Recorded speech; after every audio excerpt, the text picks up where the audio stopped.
10 years ago, the Commonwealth Eminent Persons Group issued a bold and forward-looking report that called for a radical rethink of the Commonwealth. The report warned of, quote, a growing perception that the Commonwealth has become indifferent because it fails to stand up for the values that it has declared as fundamental to its existence. Not all of the report's recommendations were accepted. A decade on, we do not have an independent Commonwealth Commissioner for Democracy, the Rule of Law, and Human Rights. The Commonwealth Ministerial Action Group, which is the only mechanism with a mandate to challenge serious and persistent violations of Commonwealth political values, has not been strengthened in ways the report envisaged. But member states did take forward the proposal for a Commonwealth Charter, which was adopted in 2012. That charter affirms in clear language the place of the people in the Commonwealth. It affirms that human rights and democracy are central to the Commonwealth identity. 10 years after the report that held up a mirror to our Commonwealth, and almost 10 years after the adoption of the Charter, it is time for us to pause and take stock. In this three-part series of critical conversations, we are bringing together leaders, thinkers, activists, and experts from across the Commonwealth to discuss what we have achieved and what remains to be done.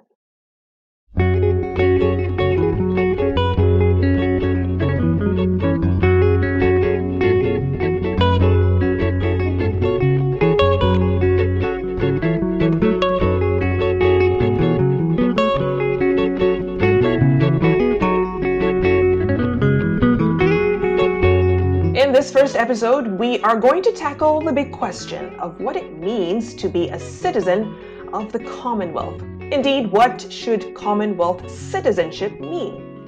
What are the tangible connections and benefits that can be felt and enjoyed by the people of the Commonwealth? Do certain characteristics attach to individuals from Commonwealth countries? And how can a reimagination of citizenship work to strengthen the Commonwealth as a global force for positive change?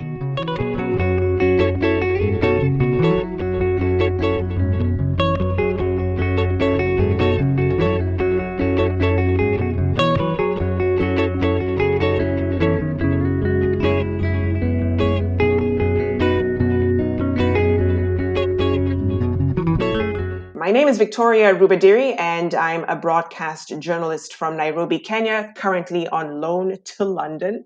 Over the last 10 years, I've had the privilege of covering pertinent issues from health to governance and education, and moderated a plethora of high-level conversations across Africa. Now, over the 3 sessions, I'll be moderating discussions with individuals, with citizens of our Commonwealth, I should say, whose background and experiences put them in a very unique position to contribute to our consideration of the Commonwealth and its future. We will be speaking to members of the Eminent Persons Group that produced this landmark report, with diplomats and others who were in the room when the charter was being drafted, with scientists and educators who are on the front line of fighting disease and climate change, and of course with young leaders and activists who have perhaps the greatest stake in the future of this organization. Joining me in this event, finally, we talked to several people who can only be described as Commonwealth luminaries. Leading jurist and academic, the Honorable Michael Kirby from Australia. He is a tireless defender of human rights, whose record of fearlessly calling out abuses of democratic values is legendary. Justice Kirby was a member of the Eminent Persons Group that produced the report we are celebrating here. He was also instrumental in helping to shape the development of the Commonwealth Charter.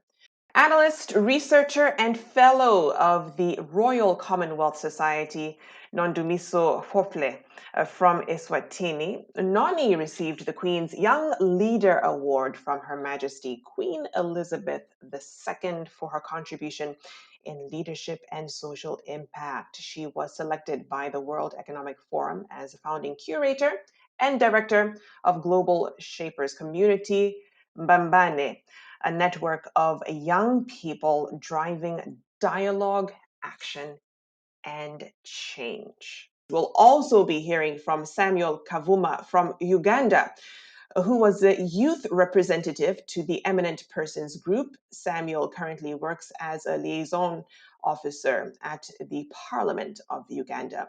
A leader and activist since his very early days, he has played a long standing role in the Commonwealth Youth Caucus. And last but not least, we have Darian Newman, or Narain, I beg your pardon, from Trinidad and Tobago. Darian is the current vice chairperson for inclusion and engagement of the Commonwealth Youth Council. And like Samuel, Darian brings to this panel a very deep understanding of the Commonwealth as well as an appreciation of how important young people are to its future. Now, the session will be divided into two main parts, and I'll begin by asking each of our panelists to briefly reflect on their relationship with the Commonwealth. We'll then go straight into the Charter, look at its relevance and importance, and interrogating whether it has stood the test of time. We will next consider Commonwealth values, what they are, and how they could or should be defended. Our final part of the panel will look at reform and renewal, and a warning that I'll be asking each of our speakers what is top of their wish list when it comes to making sure our Commonwealth truly is fit for purpose. Thank you all for joining me. Let me begin with a general question to all of you. Just in a few sentences, if we can keep this brief, what it means to you to be a citizen of the Commonwealth. I'll begin with you, Justice Kirby. Well, for me, it's not good enough to be a member of a country that was the British Empire and that is now the Commonwealth of Nations, and simply to rest on the laurels of history. If the Commonwealth is not founded on values which we, the people, can embrace and see as ideals for the future, even if we don't always accomplish them, then it really doesn't have a big future. And that was the importance of getting the Commonwealth Charter. My own feeling about the Commonwealth is that this is a work in progress. And the development of the Charter was really quite extraordinary because in the eminent persons group, um, it was that we didn't have the time to draft the charter. So I thought, why don't I, on the long journey home to Australia, write my version of the charter, picking up a lot of ideas from previous Commonwealth heads of government meetings, and on the airline tissue napkins, I wrote out the first draft of my idea of the charter. And the good thing about the EPG was that they said this is a good start and we should advance the project by putting it in our report. We don't endorse every word, but this is the way it has to start to look. And that was then referred to the Commonwealth heads of government, and that was what led in 2013 to the adoption of a charter. If the Commonwealth didn't have the charter, well, really, it is simply a historical leftover from the times of the British Empire, which were not always glorious. Whereas the future of the multicultural family, as it's called, of the Commonwealth, can be really beneficial and useful to us all to remind us that humankind is diverse and we are part of the diversity and we must live together on this little blue planet and make it fair, just, and good for all people. Certainly, thank you so much, Justice Kirby. And not everyone can draft a charter 30,000 feet in the air. That is quite impressive. Let me come to you, Noni, just to see what does it mean to actually be a citizen of the Commonwealth? Thank you, Victoria. I think following on from what Justice Kirby was saying about how we think about the laurels of the past, for me, being a citizen in the Commonwealth, especially as a Black African woman from a former protectorate state, sometimes the issues get lost in translation. Being a citizen for me means that I'm part of this big group, but oftentimes it's not recognized how we all came to be together in this big group. And some of the realities of said past are still very much in my present. So for me, being a citizen would mean more if we were to confront some of the issues that brought us all together, really, really tackle them today so that we all know each other and understand our history to build a better future together. Thank you, Noni. Let me come to Darian just to get your thoughts. What does it actually mean to you to be a citizen of this great organization? To me, to be a citizen of the Commonwealth means to be a great listener and to be understanding and very patient. I think that patience is one of the most important things that you need to have because there's a mixing of cultures inside there that occurs and interactions with many different people from many different walks of life who speak many different languages as well inside there. Even though English is a language that all unites us, very often a lot of people, English is not their first language within the Commonwealth. And there are also a huge chunk of people within the Commonwealth who don't speak English as well. And I think that's important to note. So for us, we have to have a certain level of understanding and a certain level of welcoming within our spirit and just of patience to really sit and listen to other people and people from different walks of life and hear their experiences as well and their relation with of course, the former colonial powers and see what they have gone through and have that understanding there. So to sum it all up, very briefly and in layman's terms, it's just to be patient, to be understanding, and to really be welcoming. Patient and understanding, certainly the tenets of a multicultural family, as Justice Kirby had described it a bit earlier on. But, Samuel, in your view, what does it actually mean to be a citizen of the Commonwealth? Well, I think I want to start from the point, and that's a really good discussion.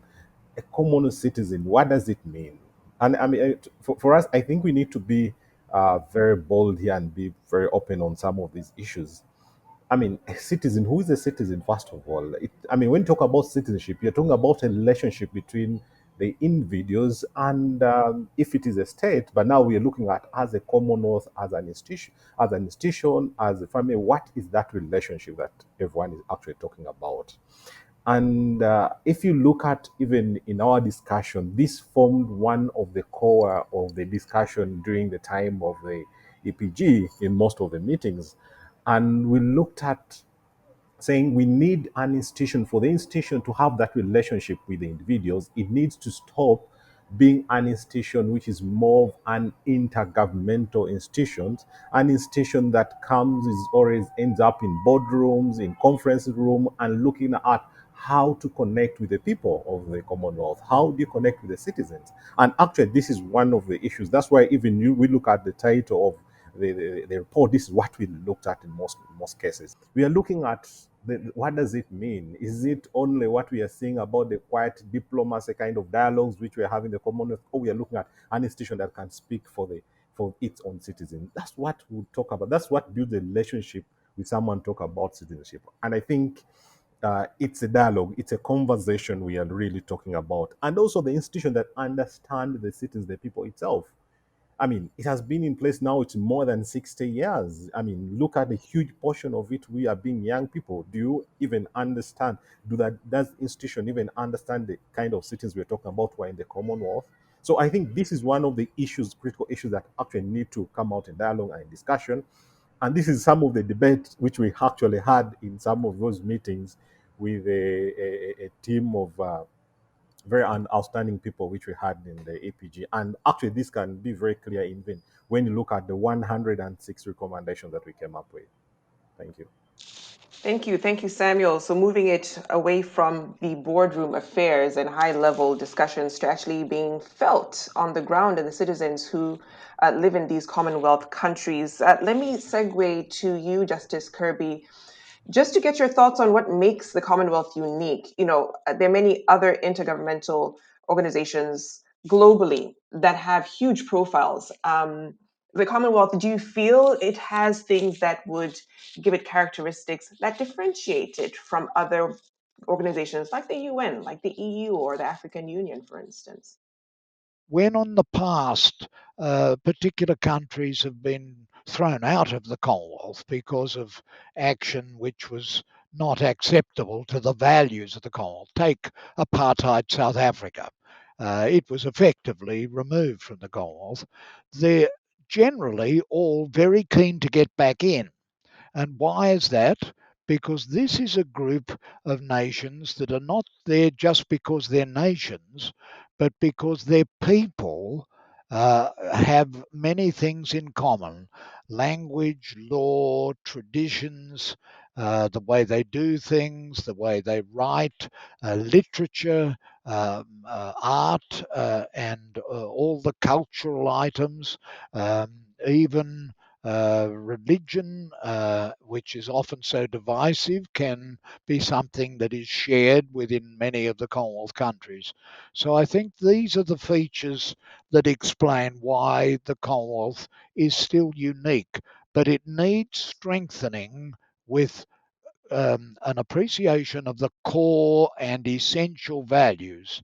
And it has to be stronger on the essential values and not just turning a blind eye when the essential values are not complied with. And this was the challenge which the EPG faced. And that was why we suggested a commissioner to give, I don't like to say teeth, but to give reality to the Commonwealth Charter. This is the Charter. It's a very small document, but it has some wonderful core principles.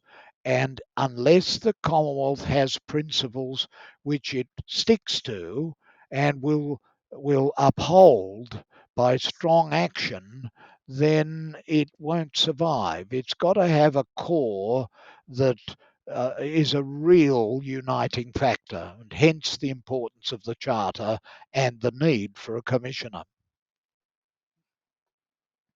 Darian, what are your thoughts on this? You know, what sets the Commonwealth apart? You're talking about 2.4 billion people that sit under this umbrella, so to speak, but what makes it unique?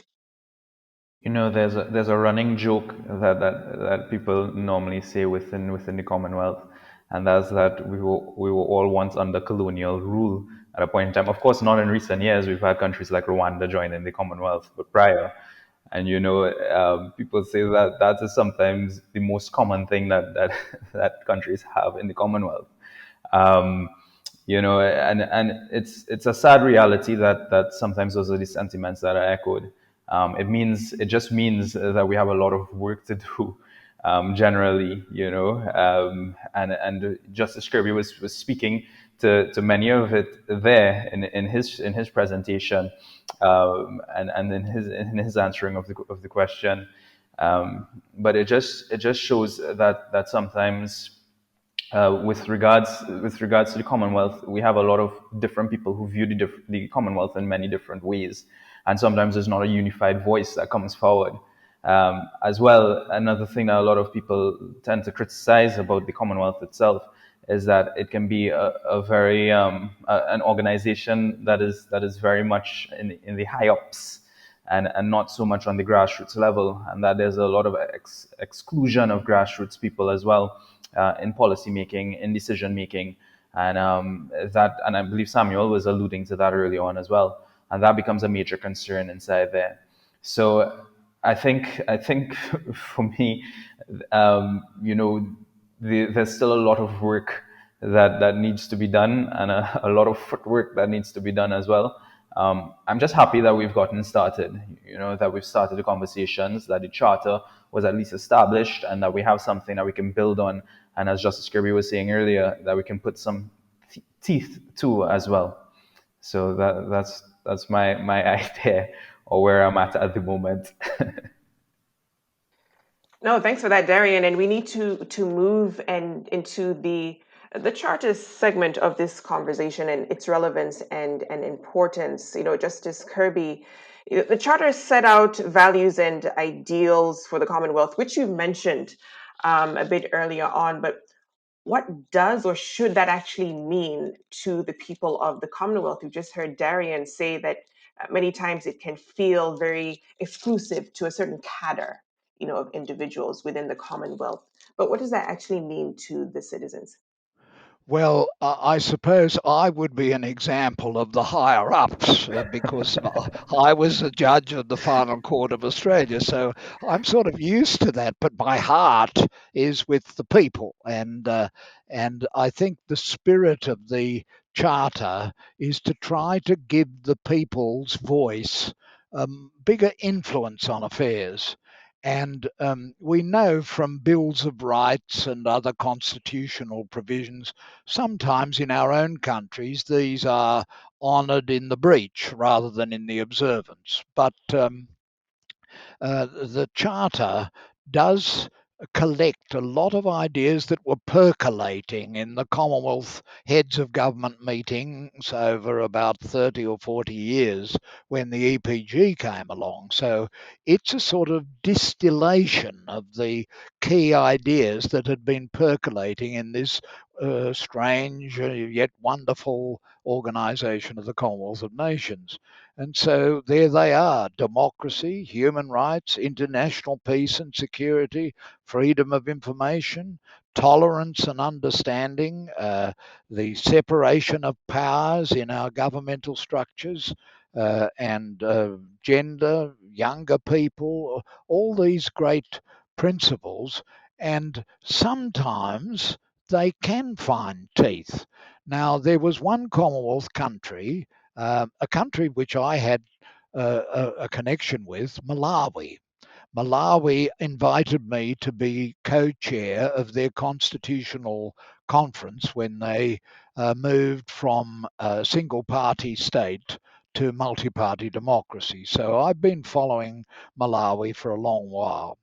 And they had an election for the president, and lo and behold, they found a lot of the ballots, many of the ballots, had been changed using Tipex.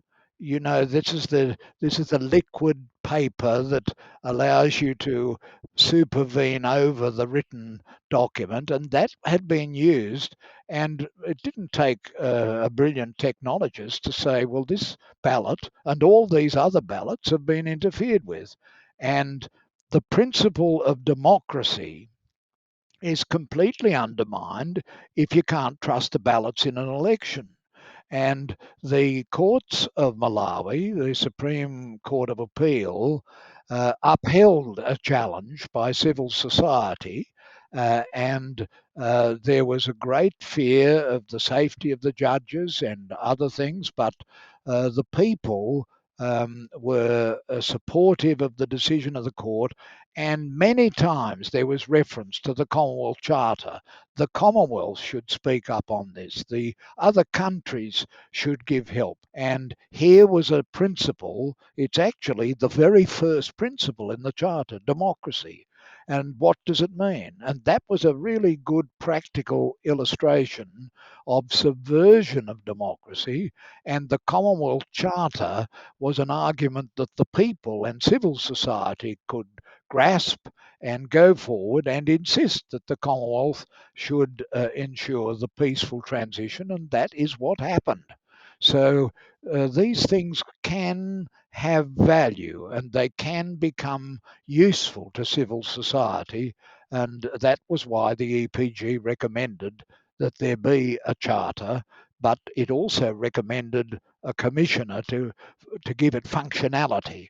And I hope I'm giving a hint as to what my wish list, the top of my wish list, is going to be. But I'll pretend that I'm still thinking about that question and come to it when you ask it, Victoria. That's a wonderful way of sneaking it in, Justice Kirby. But yeah, I'll definitely want to get more of what is on that wish list. Samuel, you just heard Justice Kirby give that example of the Malawi elections, and oftentimes when you're talking about the charter, the interaction, as he put it, is more breach instead of adherence. Yeah, that's true. And when you're thinking about the charter itself, has it passed the test of time in your view? Is it relevant for the world as it stands today and the challenges that we are facing? Well, thank you so much for that, and I thank Kabi for that. I think he has actually talked much about the charter and also its purpose and that. But I think I remember also in the discussions that we had right from the start, we looked at how we talked about how even the Commonwealth needed to popularize this charter, because I'm looking at even how in most cases for some of these kind of instruments or to actually take effect, they need to be popularized. I've given an example, even like, for example, when I see, I want to give example like the African Union, when they come up with either some of the declarations, they will actually ensure that they are popularized, ensure that maybe different governments ratify them, like through parliament, say that at least it's not only in the within the institutions of the Commonwealth, but also the member countries can be able to say that they are like working documents that can be referred to. But I bet the charter is only within the confines of the Common Secretariat, the institutions dealing with it. But now, when you come back to the citizen, the other country member countries, this is where most of the challenge is. And Nani, from your perspective, has the charter itself passed the test of time? Is it still relevant for our world and for the challenges we're facing today? Is there something missing from where you sit? I do think that the Commonwealth Charter is still relevant. It is such a great framework for all the values that unite us in this blue family.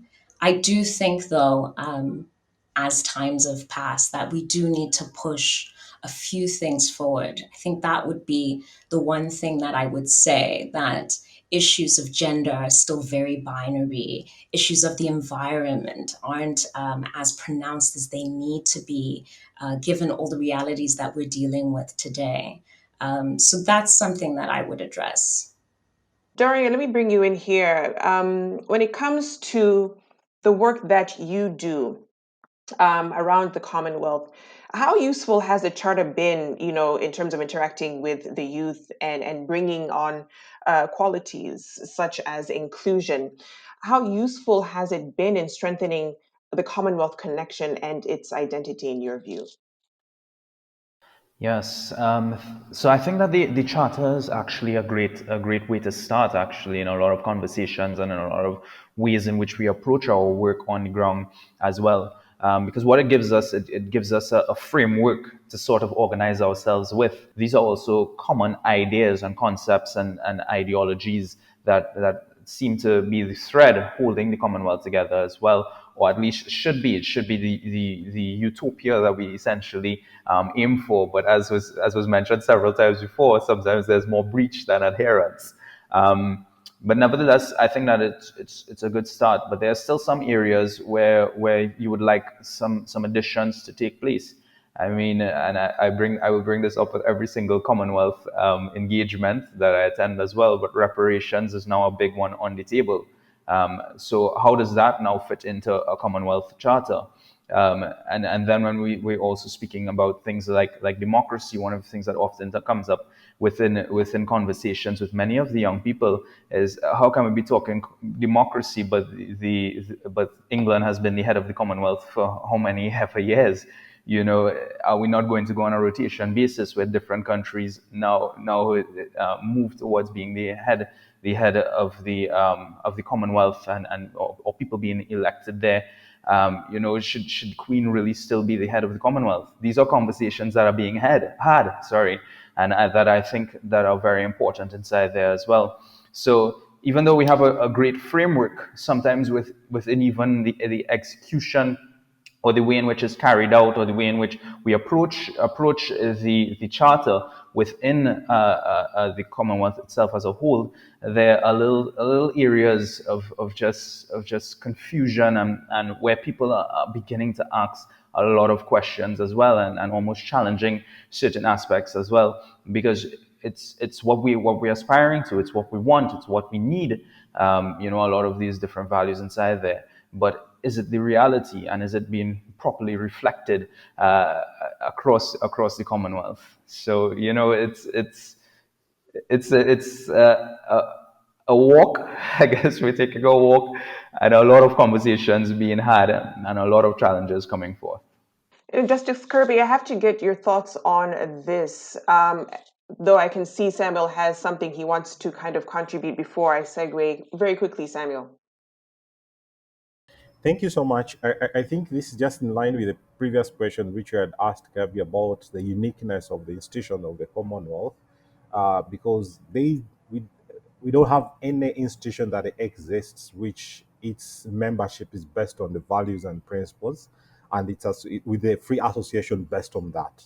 So, and like we say that in most cases the charter which spells out some of these values and principles will actually be tested in it when what action is actually done when some of the values as spelled out in the charter are actually known to fellow. I mean, no one has actually, just like a constitution in any country, if actually it's abused or something and no action is done, then the instrument itself becomes actually vulnerable. So I think as an institution, yes, it comes with the uniqueness of the institution and how it is, but also testing it and also how it works based on how those values are reflected and actually how it happens in most countries. Because if we have countries that they know that this is the charter for the Commonwealth, but there are issues of human rights, there are issues of democracy, they are actually going against some of the values that tend to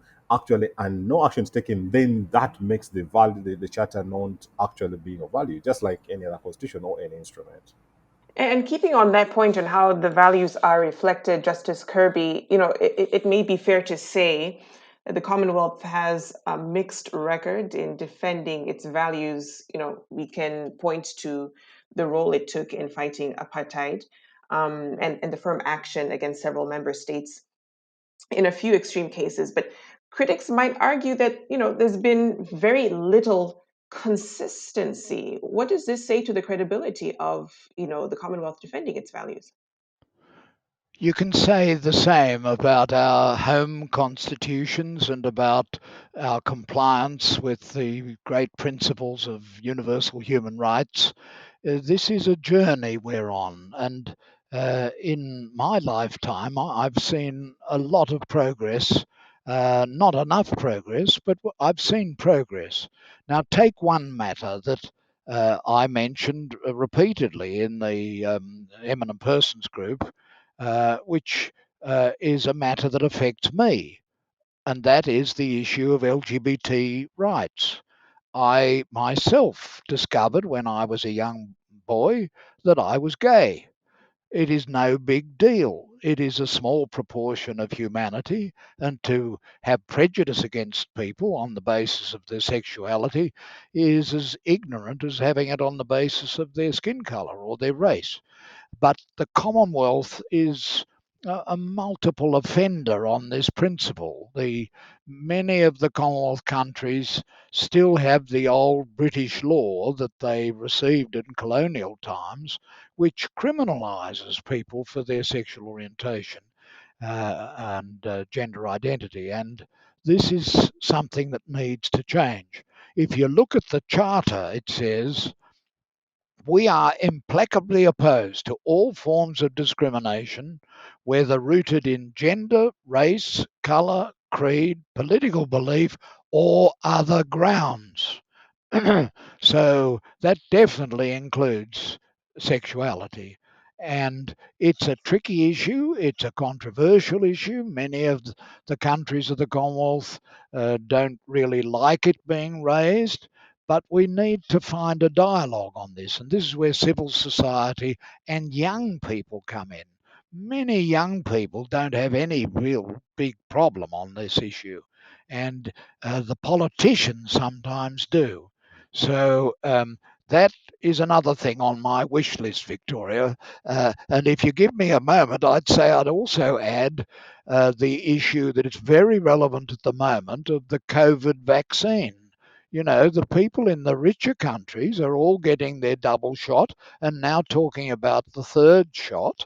But because of the international patent law is the problem. And this is something that was being raised at the CHOGM and at the meeting of the EPG, so that there are new issues that COVID wasn't around at the time of the EPG, but it certainly is around now. And getting the vaccine to everybody is actually in the favour of the health of everybody, because you can't put a border that will stop a virus coming into a country. So there's plenty to be done. But the EPG, in the context of AIDS, looked at both of those issues intertwined. It looked at the issue of reaching out to people who were living with HIV and other diseases, and there COVID gets an indirect mention. So I think there's plenty of things that remain to be done, but at least the Charter has got language which civil society can get its act together and concentrate on real live human problems.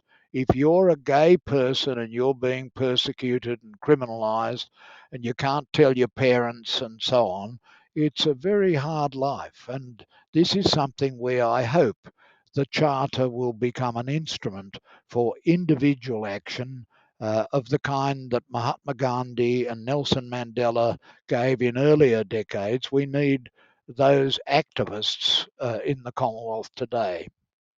Noni, you've just heard Justice Kirby's submission on that. What's your view about the Commonwealth's record when it comes to defending its core values? I think the record has been mixed at best.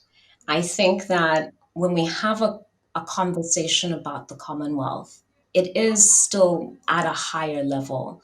And that doesn't really mean much to the person on the ground who is having their rights violated, who isn't feeling like they're included in this family, who isn't feeling that their rights are being observed.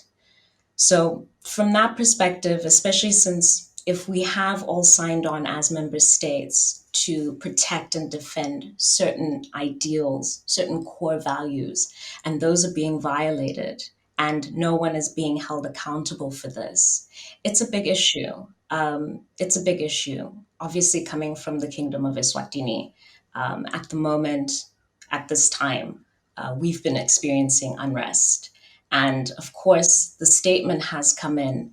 But I think, from my perspective, what I feel has been lacking has been the support of member states that are part of this family, who will also hold us accountable within this family to say, things aren't going the way that they should be. How can we get everything back on track? Certainly. And Darian, just coming off of comments from Justice Kirby in terms of how the Commonwealth has kind of responded to a COVID-19 pandemic, we're now calling it the vaccine apartheid. And then just seeing the differences between the global north and the global south. And as he said, you have people who are going for their booster shots. Some have not even gotten their first dose. And issues when it comes to human rights violations for the LGBT community. How does the Commonwealth's record fare when it comes to defending its core values, from where you sit? Victoria, that is a difficult question to answer, because when you look at it, there are certain countries within the Commonwealth who have been massive advocates. There are people within the Commonwealth who come from different regions, different areas, who are massive advocates as well. But to say how the Commonwealth as a whole has really how they've spoken out, or has their voice been heard, or have we been seeing them doing enough action? There are question marks all over there. But when you speak about the Commonwealth, do we only talk about institution, or do we talk about the people as a whole? And definitely, as when we look at the people as a whole, which I love to do, you see a lot of different people who are raising their voices, and you see support as well through the interconnectivity between these nations. So, for example, you could have a friend in Uganda, and then a friend over in the Pacific region in New Zealand, who could support something that's happening over in the Caribbean region. So if there's any kind of inequity or inequality in anything that's happening, or any breach of the charter, etc., but the institution itself, I think, needs to have a bigger voice, and all aspects and all branches of the institution as well. Now is not the time to be playing political football. I think that is long gone. The days for that is long gone. We need people who are willing, especially within all the positions inside there, who are willing to speak out against the injustices that we see. And we're talking about the vaccines as one. We're talking about human rights violations as one.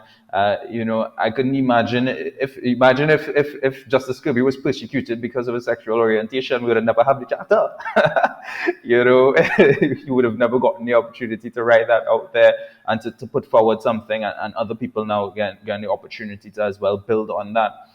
So I think we need to have a louder voice when it comes to certain injustices out there, especially ones that really impact the livelihoods of people, and that could result in people dying. I think that's a very serious reality there as well. And it's not only with just vaccines and with regards to sexual orientation, but also there are a lot of violence in a lot of Commonwealth nations as well, and a lot of terrorist acts, that kind of just gets swept under the rug. And when you call for the Commonwealth to speak out against it, or to speak out on this, it's almost as if the voices go quiet.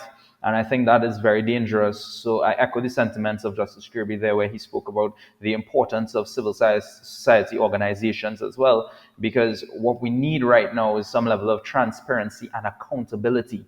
And I believe that the people of the Commonwealth are the ones who are to hold the institution accountable for its actions. Victoria, can I just add to that very briefly? This is why the EPG was actually quite cunning in its proposal. The charter was the broad principles, and you can put broad principles and nothing much happens often.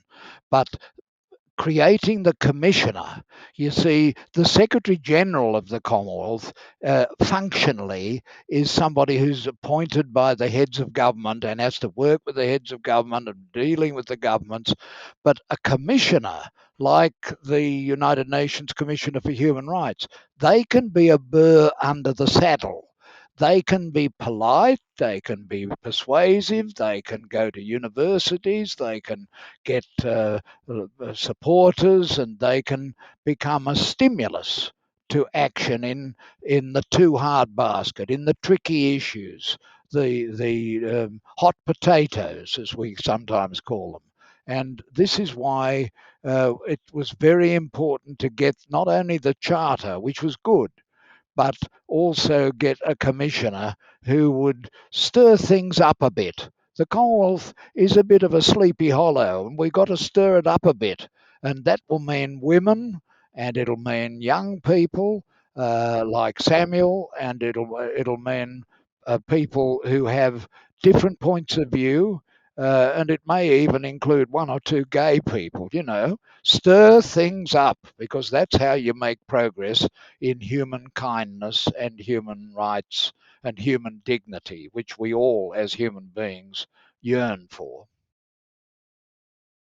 Right. And on that thought of stirring things up and waking this sleepy hollow, as you said, Justice Kirby, let's move into the conversation of renewal when it comes to the Commonwealth. Samuel, and let me bring you in here. How do we reinvigorate global solidarity and this whole feeling of global connection and kinship and belonging? In all the discussion that which I remember we had, and I want to remember the meeting we had also in Malaysia, where we looked at more about the Commonwealth taking a strategic role in the current global dialogue that we're having, and not only looking at, looking at more of becoming a network of nations where you create platforms for institutions actually to be able to mix. Because, Victoria, you'll see the Commonwealth is unique in in a way that you have all different kind of states from different kind of background, from different kind of development. I mean, you have the top countries like, the highly developed countries, and you have the least countries which are developed. You have countries which are still grappling with issues of culture and how to deal with. You have countries, so, and the best way of dealing with such situation is ensuring that you create a network of connection of people. The Commonwealth is actually represented in any institution today. If it's in African Union, you have the actually members who actually even the chairs. If it is in CARICOM, if it is in the in the Asian countries, almost we have membership in the Commonwealth from every. So that itself, its strength that institution has in terms of the Commonwealth. I mean, and then also the players who would call the non-governmental kind of players, the civil society and other institutions. So how do we take advantage of this? So what we realize that the secretariat itself is totally disconnected with some of these institutions which are having. And Noni, let me come to you. How can we bring the charter to life for everyday Commonwealth citizens? That's a very, very, very loaded question. There's so many things that, in my own capacity, I would want to tinker with. Like I said, I think the charter is a beautiful beginning, and who knew that it would have started in the airplane on some Soviets, right? I'm so happy and so impressed with how this document has come together, but in everyday lives, it's something that is very far removed. And I think part of the issue with that is we're still battling with seeing the world in binaries. We're still battling with the idea of the role of youth, as opposed to having all the people that need to be engaged on this issue as not just active participants, but active actors. Um, there is a very formal tone to the charter itself that the everyday person is not going to understand. So I think we need to figure out a way to simplify it, to bring it down to basics. And that by no means is degrading or lessening the value of what has been captured in the chapter. But I do think what needs to be done, first and foremost, I would really be interested to see what the Commonwealth Charter reimagined through the eyes of the youth would look like at this stage. Youth from everywhere, from every member state, um, from every diversity, who would give us the idea of what the charter still needs. Because the bones are there. I think what we now need is maybe a few voices to add a little bit more to that. We have to now kind of bring this to a close. And just to get your final thoughts and that wish list, though Justice Kirby had taken the liberties of giving us a peek into what he would want on that list. But if there is one significant or meaningful change or reform in the Commonwealth that you would like to see, and from what you've kind of drawn from the conversation and hearing each other speak, what would that be? Ideally, what should that be? And Justice Kirby, I'll start with you. I think the Commonwealth made a very good decision in adopting a charter. I think the EPG was very bold, very bold. I can tell you, I've been in a lot of international meetings, but to attach my provisional draft in the belief that that would stimulate the process was a very bold thing to do in an international meeting. But they did it. We did it. And we also had this idea of the commissioner. you see, the problem is functionally the Secretary General is maybe too close to the politicians to be able to cajole, encourage, stimulate, engage with civil society, um, stir things up on sometimes sensitive issues like women's rights and women's equality and numbers of MPs who are women and so on. I think the problem is we've got a halfway house. We've truly got the half-filled glass, but we really need stimulus.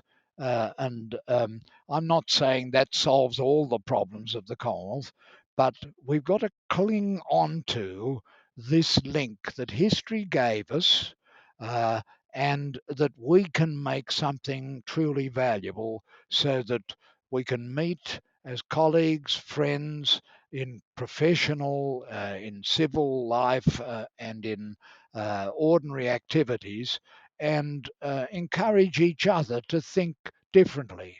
Take the Aboriginals in Australia, long neglected. I think the fight against apartheid really washed over into Australia and impacted us in a way that it may not have done if it had just been within the United Nations. Within a family, you can have quite strong differences, and that is nothing to be ashamed of in the Commonwealth. But we need a catalyst, and that was why we recommended unanimously for a commissioner. And I hope I will live to see a commissioner appointed, because I think that is the missing part of the chain.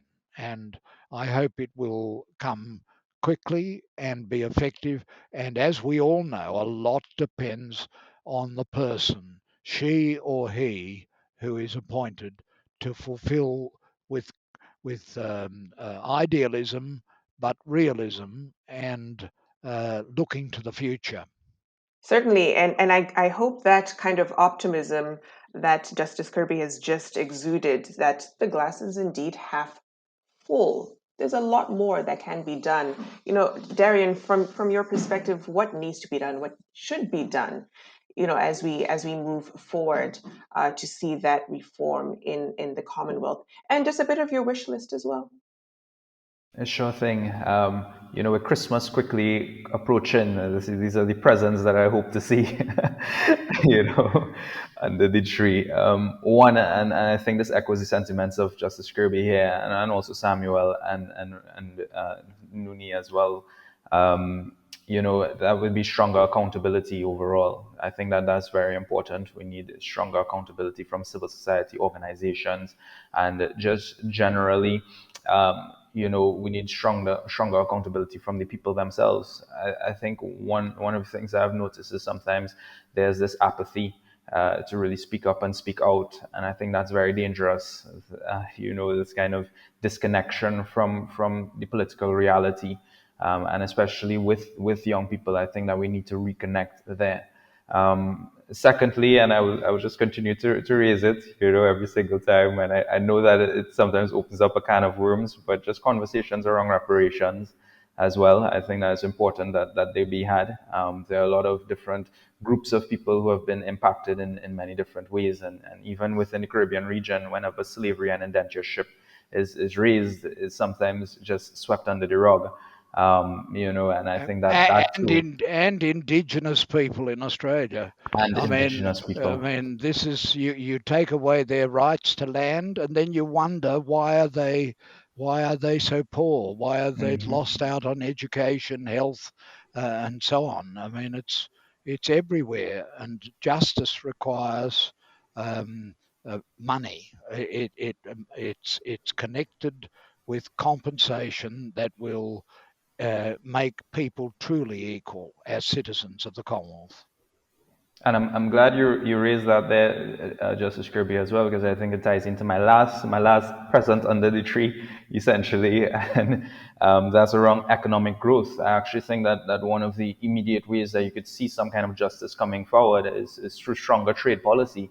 I mean, I think that would be one area almost immediately where you could kind of really put the thread through to sort of sew the Commonwealth a little bit tighter.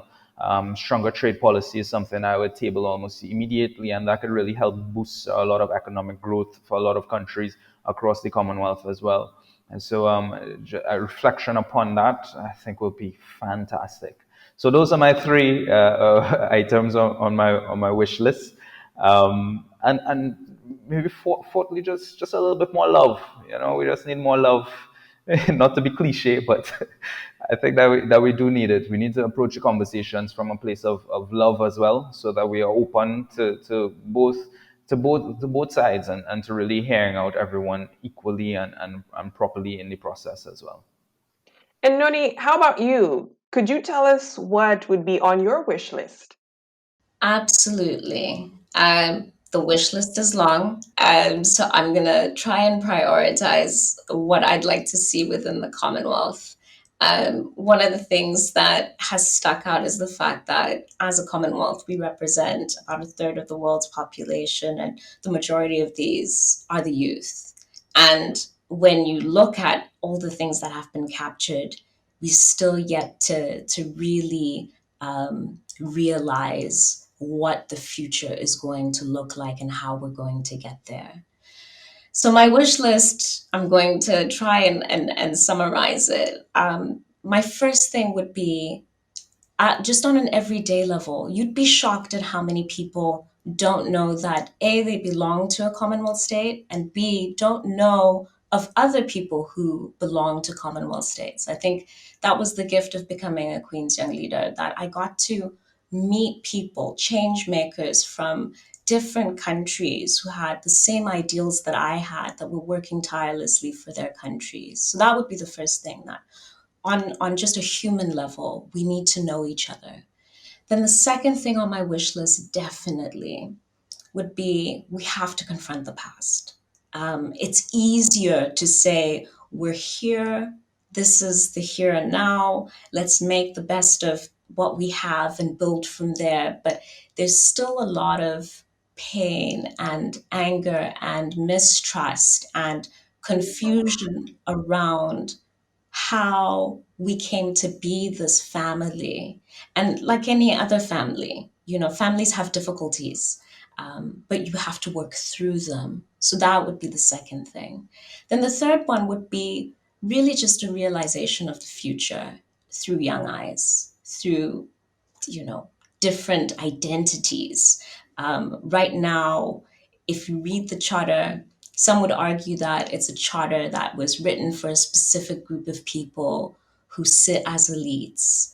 And it doesn't translate for someone like me, someone who looks like me, someone who's from the country that I'm from. I'm from a former protectorate state.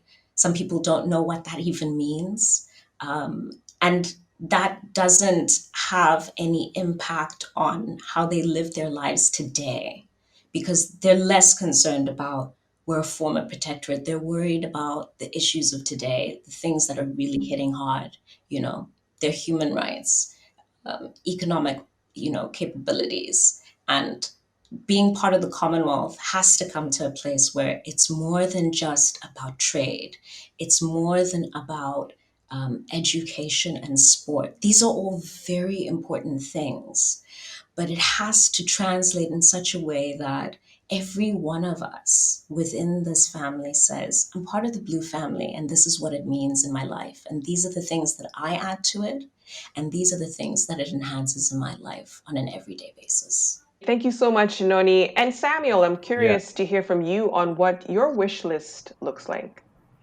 Thank you so much. I just want to, I remember the days of the EPG. Almost whenever we meet, we'll have a statement and a theme. And the first time we met, we said our theme was like, silence is not the option. And I think what the Commonwealth needs, they've done everything. It's a time for action. I think the more, I think Kirby put it clear. I mean, we should stop being, a sleeping giant. We need to stand up and actually stand and advocate for the causes and issues for our member states in some of these issues that they are coming up for. And also, I mean, we need to make a person to be a member, even both a state and a person, there must be value someone is actually getting for being a member. I mean, that's one of the issues. Say, what does it mean to a young person, an ordinary person? What does it mean to that young person who is being discriminated to be a member of the Commonwealth? They must be that it should be able to be seen. For example, you right now Uganda, we are hosting the biggest number of refugees who are more than those who are in Europe all combined. I mean, why would a citizen of the Commonwealth be a refugee? Why would a citizen of the Commonwealth die in the Pacific trying to cross to Europe? These are some of the fundamental issues that we should need to actually be able to talk about. For example, if you're talking to countries in the Caribbean and the Pacific, there are issues to do with climate change. You must come out some of them. There are countries where it's about trade, other countries it's about discrimination, other countries it's about issues of conflict and other issues. We need to be action. And one of the actions where we are taking the bold step was the issue of the commissioner, and also stopping being a silent, a boardroom institution to move and action oriented. And can we also reinvigilate and make sure these institutions like the foundation, this People's Forum, all these institutions, they need to engage with the people. I think this is really important. And unless we wake up, otherwise we shall continue being a sleeping giant. Thank you. Thank you. Thank you so much to my panelists and for such an insightful conversation. A huge thank you once again to our speakers of the day, Nondumiso Hlophe from Eswatini, Honorable Michael Kirby from Australia, Darian Narain from Trinidad and Tobago, and Samuel Kavuma from Uganda. Thank you for your honesty, for your eloquence, and your commitment to the idea and ideals of the Commonwealth. I mean, I've taken away a few important messages from this conversation. And really, the first is that the Commonwealth matters. You know, it should matter that there's a strong and vibrant Commonwealth is something that we should all care about and fight for. And I've learned that we, the people of the Commonwealth, actually deserve to have our voices heard. Now, the first conversation has set us up perfectly for the next one, which will air in exactly 1 week's time. At the event and with different speakers, we'll be looking at how the Commonwealth has fared in recent times and what that might tell us about its strengths and limitations. How did the idea of Commonwealth solidarity play out during the COVID-19 pandemic? And how can the Commonwealth ensure its place on the global stage when it comes to the existential challenge of climate change?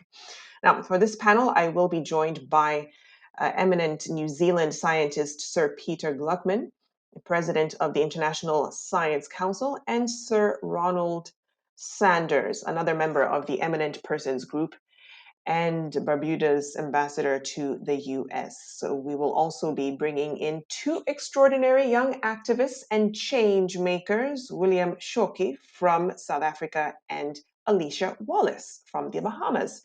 Well, please join us next week for what will no doubt be another challenging and, of course, exciting event. Bye for now.